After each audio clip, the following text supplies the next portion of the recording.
자, 누가 보이지 않는 영이신 하나님을 이 세상 사람들에게 나타내 보일 수가 있습니까? 그것은 주님이 내 안에 거하시고 내가 주님 안에 거하는 신비적인 연합을 이루고 그 주님과 친밀한 사귐 가운데 사는 자가 바로 내 안에 계신 주님을 나타내 볼 수가 있는 것입니다.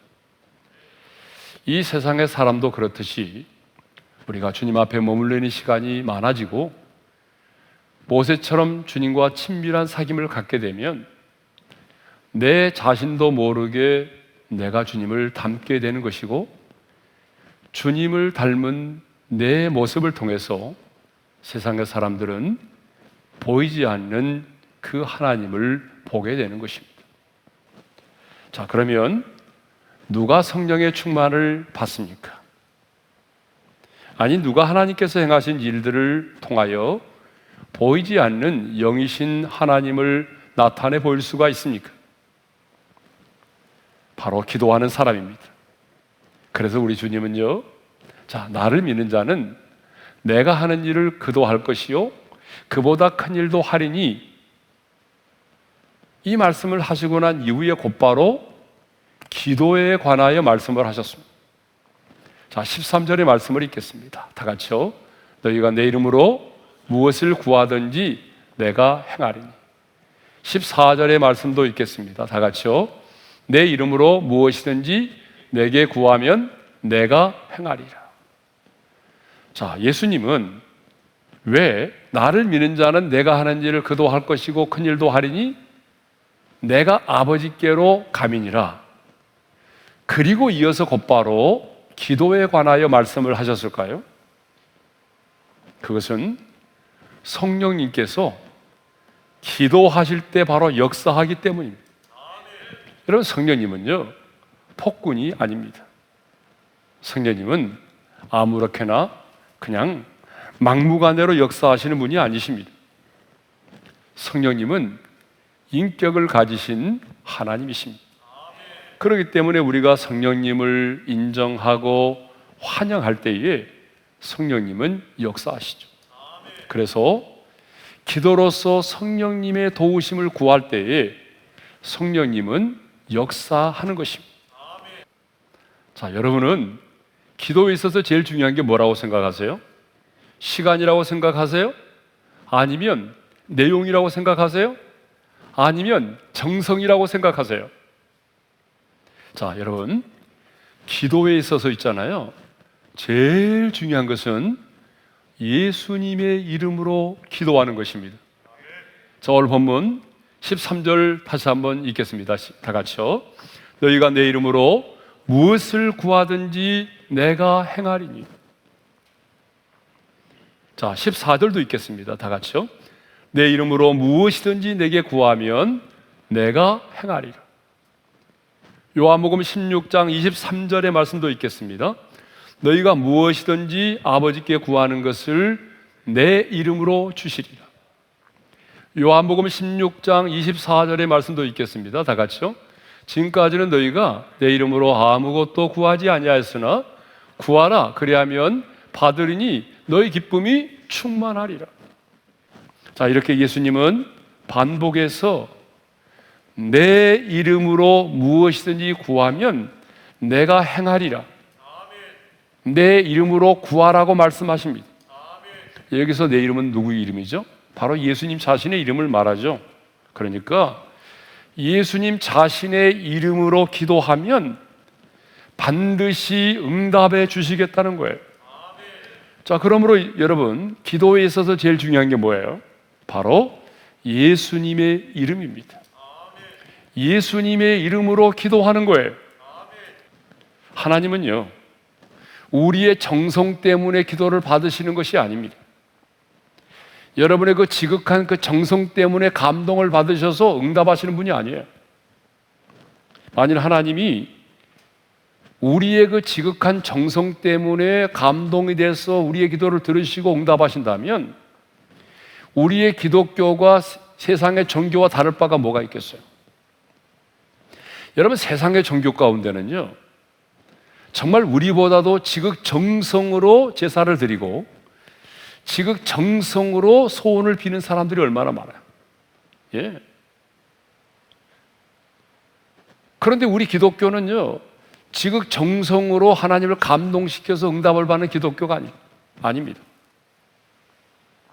하나님이 우리의 기도를 받으시는 것은 우리의 정성 때문이 아니라 하나님과 우리 사이의 유일한 중보자가 되시는 그 예수 그리스도의 이름 때문에 하나님이 우리의 기도를 응답하시는 거예요.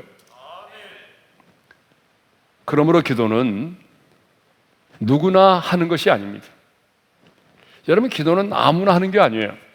기도는 예수를 믿음으로 제사함을 받고 하나님의 자녀가 된 하나님의 자녀된 신분을 가진 자가 예수님의 이름으로 하는 것이 바로 뭐예요? 이게 바로 기도예요. 그래서 성경은요, 주를 알지 못하는 것과 주님의 이름으로 기도하지 않는 것을 동격으로 취급하고 있어요. 자, 예레미야 10장 25절의 말씀을 우리 한번 읽겠습니다. 다 같이요. 주를 알지 못하는 이방 사람들과 주의 이름으로 기도하지 아니하는 족속들에게 주의 분노를 부으소서.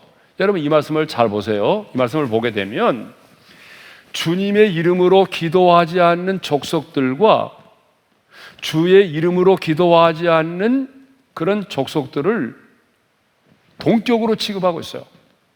그러니까 이 말은 무슨 말이냐면, 교회를 다니면서도요, 예수님의 이름으로 기도하지 않는다면, 주의 이름으로 기도하지 않는다면 주를 알지 못하는 이방인들과 같다는 거예요.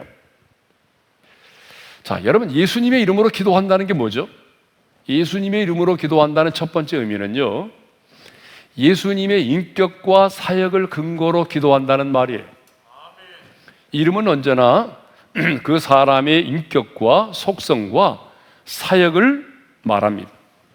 그러니까 예수님의 인격과 사역은 곧 예수님의 성품과 예수님의 속죄 사역을 말하잖아요.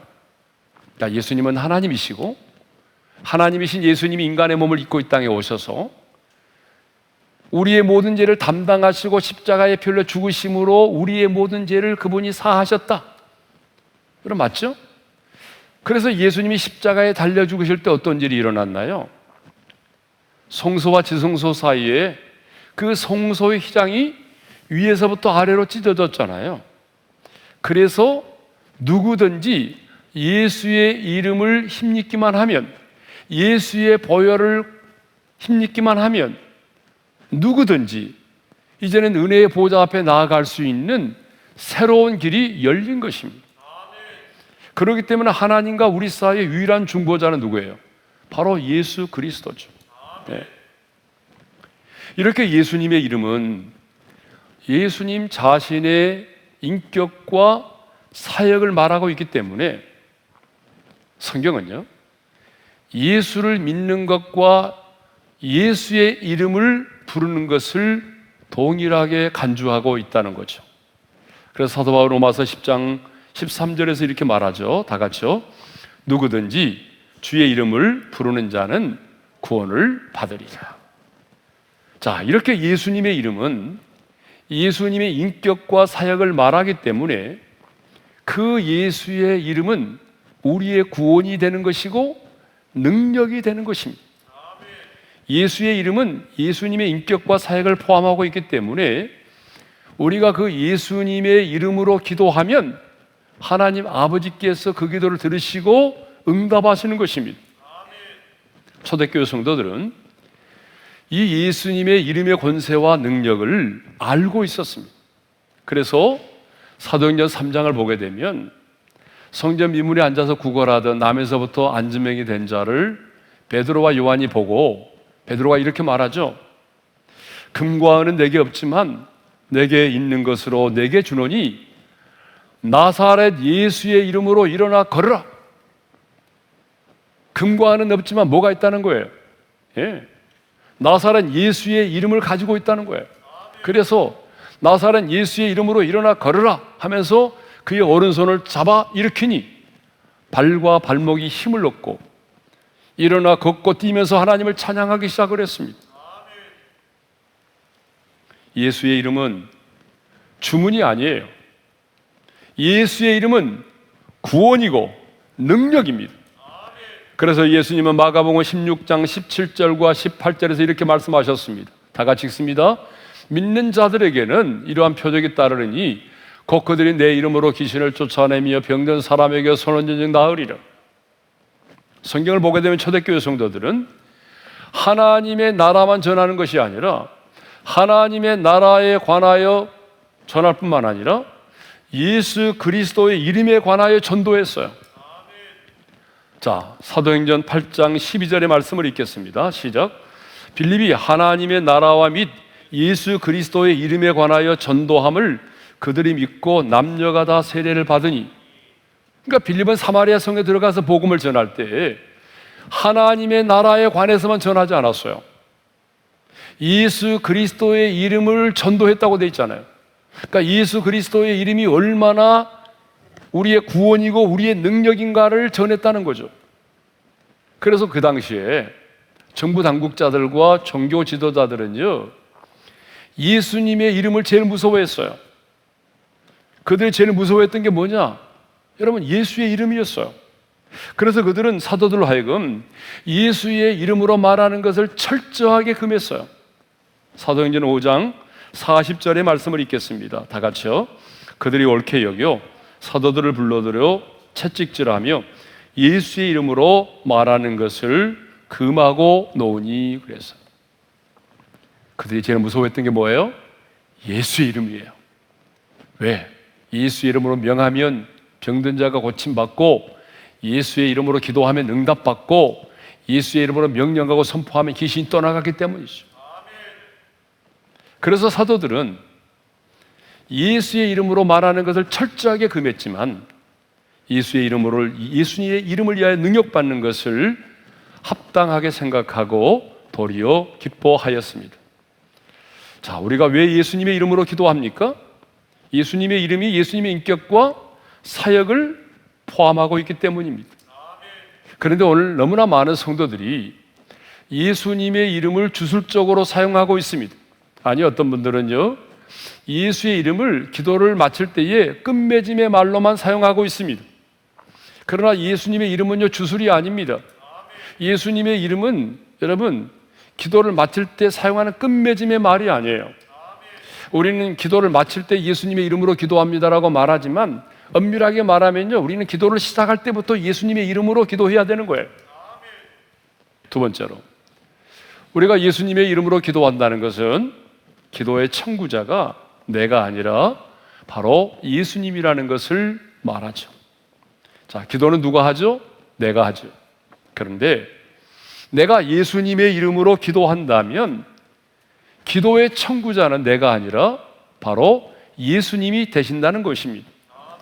그런데 많은 사람들이요, 이 기도에 대해서 오해를 하고 있어요. 이 기도에 대한 오해가 뭐냐 그러면, 자, 14절에 보면 이런 말씀이 있잖아요. 내 이름으로 무엇이든지 내게 구하면 내가 행하리라. 무엇이든지 내게 구하면 내가 행하리라. 자, 무엇이든지 예수님의 이름으로 구하기만 하면 하나님께서 응답해 주시는 것으로 생각하고 있다는 거예요. 만일 예수님의 이름으로 기도만 하면, 예수님의 이름으로 기도만 하면 무엇이든지 응답을 받는다면 여러분 어떻게 될까요? 기도는 자신의 이기적인 욕심을 이루는 수단이 되고 말 것입니다. 자신의 이기적인 욕심을 이루는 수단이 되고 말 거예요. 그런데 우리 하나님은요, 예수님의 이름으로 기도만 하면 무엇이든지 응답해 주시는 그런 분이 아니에요. 그러면 예수님의 이름으로 기도한다는 의미는 무엇입니까? 그것은 기도의 청구자가 내가 아니라 바로 예수님이 되신다는 사실이에요. 그렇다면 기도는 청구자인 주님의 뜻에 맞아야만 하는 거죠. 그러므로 예수님의 이름으로 기도한다는 것은 그 주님의 뜻에 맞는 기도를 드리는 것을 말합니다. 그래서 사도 요한은 영생을 가진 우리가 가질 수 있는 담대함, 하나님의 생명을 가진 우리가 가질 수 있는 담대함을 언급하면서 이렇게 말하고 있어요. 요한일서 5장 14절입니다. 다 같이요. 그를 향하여 우리가 가진 바 담대함이 이것이니 그의 뜻대로 무엇을 구하면 들으심이라. 그러니까 요한은 바로 앞에서 무슨 말씀을 했어요? 아들이 있는 자에게는 생명이 있고 하나님의 아들이 없는 자에게는 생명이 없느니라. 자, 우리 안에 있는 하나님의 생명을 말하고 난 다음에 그를 향하여 우리가 가진 바 담대함이 이것이니, 하나님의 생명을 가진 우리가 가질 수 있는 담대함이 있다는 거예요. 그 담대함이 뭐냐? 그의 뜻대로 무엇을 구하면 들으신다는 거예요. 이것이 기도하는 하나님의 생명을 가진 하나님의 사람들이 가져야 될 담대함이라는 거예요. 여러분, 기도는 쪽팔린 게 아니잖아요. 기도는 담대함을 가지고 해야 돼요. 어떤 담대함? 내가 하나님의 생명을 가진 자로서 그의 뜻대로 기도하면 하나님이 반드시 내 기도에 응답하신다는 이런 담대함을 가지고 해야 한다는 것입니다. 그러니까 중요한 것은 하나님의 뜻대로 하는 기도죠. 그러니까 예수님도 겟세마네 동산에서 기도하실 때 어떻게 기도하셨나요? 내 뜻대로 마옵시고 아버지의 뜻대로 되기를 위하여 기도했잖아요. 우리가 아무리 지극정성을 다하여 간절하게 열정적으로 기도하고 모든 미사여구를 다 동원해서 그렇게 아름다운 기도를 드린다 할지라도 여러분, 정력으로 쓰려고 잘못 구하면 하나님은 우리의 기도에 응답하지 않습니다. 그래서 야고보 기자가 야고보 4장 3절에 이렇게 말하잖아요. 다 같이요. 구하여도 받지 못함은 정력으로 쓰려고 잘못 구하기 때문이라. 그러니까 왜 우리가 구하지만 응답받지 못하는가? 정력으로 쓰려고 잘못 구하기 때문이라는 거예요. 그래서 중요한 것은 뭐예요? 하나님의 뜻을 따라 기도하는 거죠. 사랑하는 성도 여러분, 우리는 기도할 때마다 예수님의 이름으로 기도해야 합니다. 예수님의 이름으로 기도한다는 것은 예수님의 인격과 사역을 근거로 기도한다는 말이에요. 예수님의 이름으로 기도한다는 것은 청구자가 내가 아닌 예수님이라는 사실이죠. 그러니까 예수님의 뜻에 맞는 기도를 드린다는 의미죠. 그러면 예수님의 이름으로 기도할 때에 예수님께서 어떤 약속을 하셨나요? 예수님께서 하신 약속이 뭐죠? 자, 오늘 본문을 다시 한번 읽겠습니다. 13절을 읽습니다. 시작. 너희가 내 이름으로 무엇을 구하든지 내가 행하리니. 14절의 말씀도 읽겠습니다. 다 같이요. 내 이름으로 무엇이든지 내게 구하면 내가 행하리라. 자, 기도 응답에 대한 주님의 약속이 뭐예요? 내가 행하리라는 거예요. 내가 행하리라. 내가 내 이름으로 구하면 내가 행하리라. 그런데 14절에 보게 되면요, 내게 구하면 내가 행하리라. 여러분, 이 말씀을 보게 되면 예수님은 기도의 대상일 뿐만 아니라 응답자이심을 알 수가 있어요. 그러므로 예수님의 이름으로 구하는 것은 예수님 자신에게 기도하는 것이고, 예수님의 이름으로 기도하면 내가 행하리라, 예수님 자신이 응답하시겠다는 것입니다.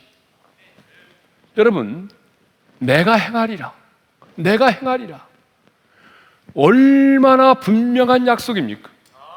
여러분, 세상에 이보다 더 분명한 약속이 있어요? 없습니다. 예수님의 이름으로 기도하면 다른 사람도 아닌 하늘과 땅의 권세를 가진 예수님께서 말씀하십니다. 내가 행하리라. 이전 성경에 뭐라고 됐습니까? 내가 시행하리라. 예수님 자신이 그 기도를 들으시고 그 기도에 대해서 하나님께서 예수님이 행하신다는 거죠. 그런데 초대교회 성도들은 이 말씀을 액면 그대로 믿었어요. 의심하지 않고 믿었어요. 그래서 초대교회 성도들은 예수님의 이름으로 기도했습니다. 여러분, 예수님의 이름으로 병든 자를 고쳤습니다. 예수님의 이름으로 귀신을 내쫓았습니다. 왜요? 그들은 예수님의 이름의 권세와 능력을 믿었기 때문이죠. 자, 마지막으로 이제 기도의 궁극적인 목적에 대해서 생각해 보도록 하겠습니다. 우리는 왜 예수님의 이름으로 기도해야 될까요? 왜 주님은 우리가 예수님의 이름으로 기도하면 반드시 우리의 기도에 응답하실까요? 그것은 하나님으로 영광을 받으시게 하는 데 있기 때문입니다. 자, 13절의 말씀을 읽겠습니다. 다 같이요. 너희가 내 이름으로 무엇을 구하든지 내가 행하리니 이는 아버지로 하여금 아들로 말미암아 영광을 받으시게 하려 함이라. 자, 예수님은요 분명히 기도 응답의 궁극적인 목적이 무엇인지를 말씀해 주셨어요. 자, 기도 응답의 궁극적인 목적은요 아버지로 하여금 아들을 인하여 영광을 받으시게 하는 데 있다는 거예요.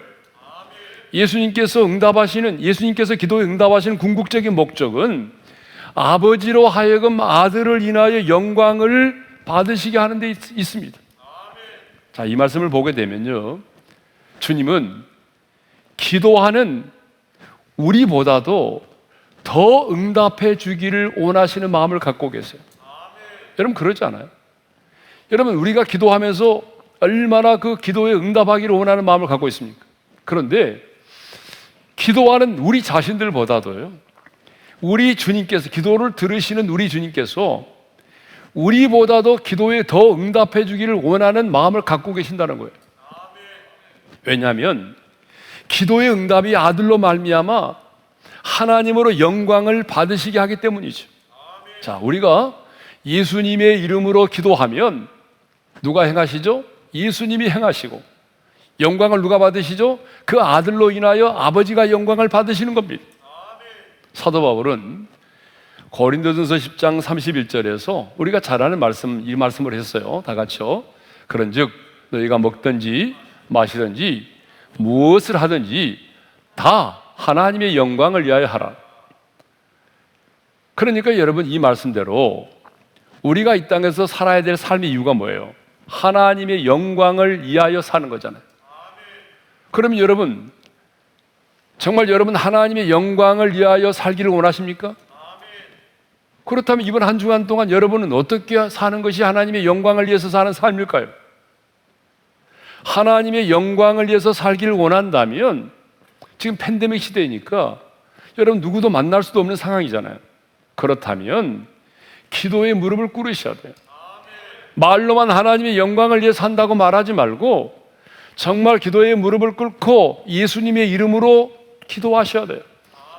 자, 예수님의 이름으로 기도하시면 주님이 약속하셨어요. 내가 행하리라. 내가 행하리라. 지금까지는 너희가 내 이름으로 아무것도 구하지 아니하였으나 구하라. 그리하면 받으리니 너희 기쁨이 충만하리라. 예수님의 이름으로 기도하라고 말씀하셨어요. 그리고 약속하셨어요. 내가 행하겠다고. 여러분, 신앙생활이 뭐예요? 하나님의 약속의 말씀을 붙들고 그 말씀을 붙들고 씨름하는 거 아니에요? 그 약속의 말씀을 붙들고 선포하며 나가는 거 아니에요? 그러면 주님이 말씀하셨잖아요. 내 이름으로 구하라. 내가 행하리라. 그러면 여러분 이번 한 주간 동안 여러분 예수님의 이름으로 구하시기를 바랍니다. 예수님의 인격과 사역을 근거로 기도하십시오. 청구자가 내가 아닌 예수님이 되셔야 됩니다. 주님의 뜻에 맞는 기도를 들으십시오. 그러면 주님이 행하실 것입니다.